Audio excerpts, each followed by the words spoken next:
দেখো my dear students, তোমাদের next WBPSCর assistant masters এবং মিস্ট্রেসের যে এক্সামিনেশনটা হতে চলেছে সেই এক্সামিনেশনটা কিন্তু ইন ডিটেলসের ক্লাস কিন্তু আমাদের যে অফিসিয়াল চ্যানেল অর্থাৎ সোমনাথ পাল ক্লাসেস অফিসিয়াল ইউটিউব চ্যানেলে কিন্তু শুরু হয়ে গেছে। এবার এই প্রসঙ্গে একটা জিনিস বলবো যে যারা যারা এখনও জানোনি তাদের উদ্দেশ্যে বলবো যে তোমরা আমাদের যে প্লে লিস্ট আছে সেই প্লে লিস্টে গিয়ে তোমরা কিন্তু সেই ক্লাস শিডিউল সম্পর্কে ইন ডিটেলসে কিন্তু দেখতে পারবে কখন ক্লাস শুরু হয়েছে এবং পুরো প্লে লিস্ট অনুযায়ী যদি তোমরা ফলো করো, বিশ্বাস করো তোমাদের অনেক অনেক বেটার হবে। আপাতত জিওগ্রাফি আমরা শুরু করেছি এবং জিওগ্রাফিক যারা স্টুডেন্ট আছো তারা অবশ্যই কিন্তু এই জিনিসগুলোকে ফলো আপ করো। নাম্বার 2, দেখো WBPSCর অ্যাসিস্ট্যান্ট মাস্টার্স এবং মিস্ট্রেস যে এক্সামিনেশনটা রয়েছে সেই এক্সামিনেশনটা কিভাবে তোমরা ক্র্যাক করবে সেই প্রসঙ্গে কিন্তু আজকে বিশেষ আলোচনা করব, কারণ এই এক্সামিনেশনটা ক্র্যাক করাটা কিন্তু বিশেষভাবে প্রয়োজনীয়, না হলে কিন্তু তোমরা তথাকথিতভাবে সামনের দিকে এগিয়ে যেতে পারাটা কিন্তু খুব টাফ হয়ে যাবে। কারণ এই এক্সামিনেশনটা ভীষণ ভালো এক্সামিনেশন। এই এক্সামিনেশনে যদি তুমি চাকরি পাও তাহলে তোমার অ্যাটলিস্ট 50,000 তোমার স্যালারি হবে। আচ্ছা, তার থেকে বড় কথা হচ্ছে তুমি যে জায়গাটা তুমি অ্যাচিভ করতে চাইছো সেই জায়গাটা কিন্তু তুমি অ্যাচিভ করতে পারবে না। প্রথম যে জিনিসগুলো বলবো, অনার্সের যে সিলেবাস আছে সেই অনার্সের সিলেবাসটা কিন্তু ফুললি থরলিস্টিকভাবে কিন্তু ফলো আপ করো। এই প্রসঙ্গে কোনো প্রকার কিন্তু তোমরা মতভেদ করো না যে অনার্সের বই পড়ে কী হবে, অনার্সের বই কেন পড়বে, এই সমস্ত বিষয় কিন্তু তোমরা ভেবো না। তোমরা অনার্সের বইটাকে ফুললি কিন্তু প্রিপারেশনের মধ্যে আনো।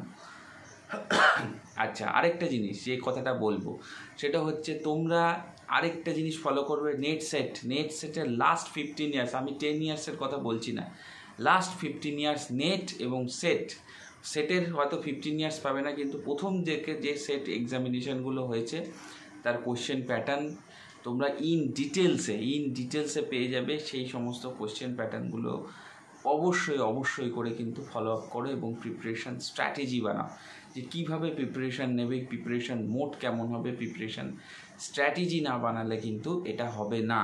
ওই জন্যে এই প্রিপারেশান নেওয়াটাকে, এই প্রিপারেশান মোডটাকে কিন্তু ধরাটা কিন্তু অত্যাধিক মাত্রায় কিন্তু গুরুত্বপূর্ণ। নাম্বার 3, যে জিনিসটা তোমাকে ভীষণ ভালোভাবে এফোর্ট করতে হবে সেটা হচ্ছে ডেলি মক টেস্ট। আমাদের কাছে ক্লাস করো বা যেখানেই ক্লাস করো তোমরা কিন্তু ডেলি মক টেস্টটা কিন্তু ফলো আপ করবে, কারণ ডেলি মক টেস্ট নেওয়াটা কিন্তু ভীষণভাবে দরকার, ভীষণভাবে জরুরি। কারণ তোমার প্রিপারেশান মোডে মক টেস্টের যে ভূমিকা বা প্রাধান্য এটা কিন্তু যদি না প্রিপারেশান ফেজে না বুঝতে পারো তাহলে কিন্তু তুমি কিন্তু এই জায়গাটা অ্যাচিভ করতে পারবে না। ওই জন্য প্রিপারেশান নেওয়ার ক্ষেত্রে কিন্তু মক টেস্ট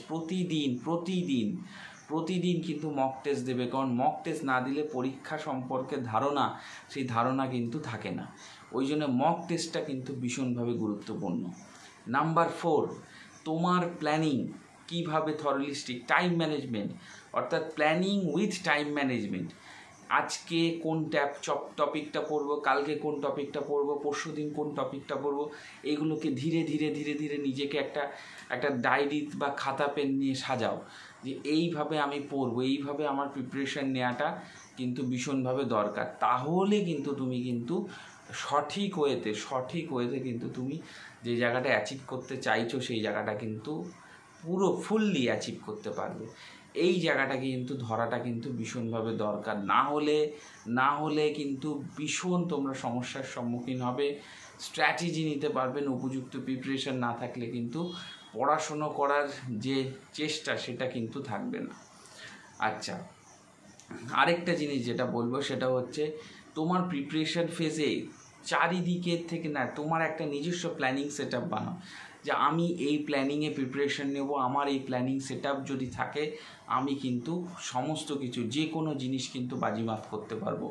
এই কটা বিষয় যদি তোমার থাকে, তোমার যদি উপযুক্ত পরিশ্রম থাকে, অবশ্যই তুমি কিন্তু সাকসেসফুল হবে। এবং এই জিনিসটা কিন্তু মানো, কারণ প্রত্যেকটা জিনিসের কিন্তু একটা সুনির্দিষ্টকরণ থাকে এবং তোমাকে এইবারে বাজিমাত করতেই হবে।